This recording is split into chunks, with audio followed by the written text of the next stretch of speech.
Hello, my name is Fränk Pьюселик. I'm going to talk to you today about one of the most difficult issues I consistently face in the Ukraine: development.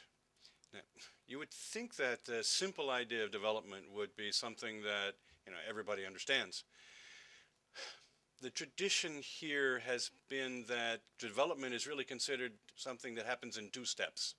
A new employee comes to a job, they don't know their job, you teach them how to do their job, and within 3 weeks to a month, maybe 2 months at the most, they know their job, and we send them off to make money or do their job.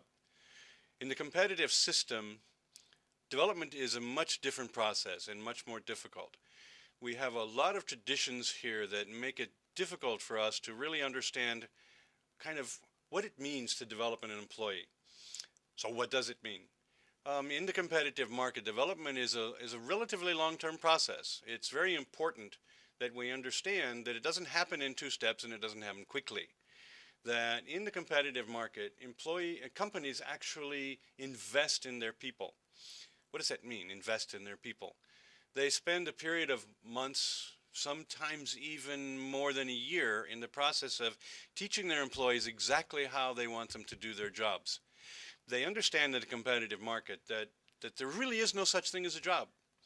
A job is actually a series or a group of tasks, and every single task can be incredibly complex. It can be hundreds of behaviors in a simple task, like representing the department to the department head meeting.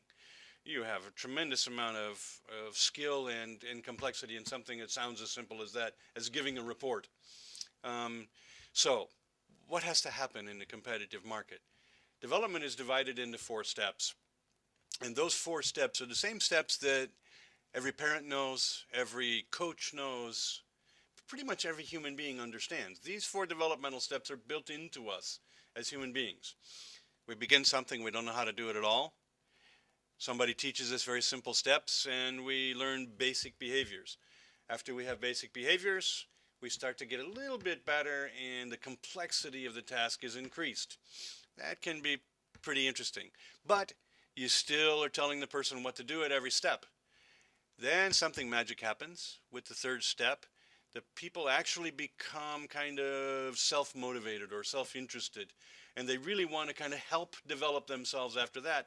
But they need your guidance, they need your assistance, and then ultimately the best, delegation.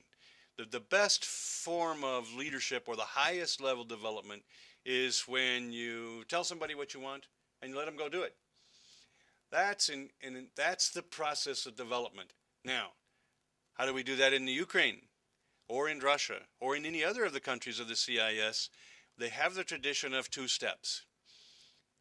In the CIS and in the closed market companies, there was no such thing as employees. There were only subcontractors. Later we'll talk about that. It's very nice to be with you today. I hope this idea of 4-step development instead of 2-step development has begun to make sense for you. It's incredibly important and we need to understand how to do it. Thank you very much.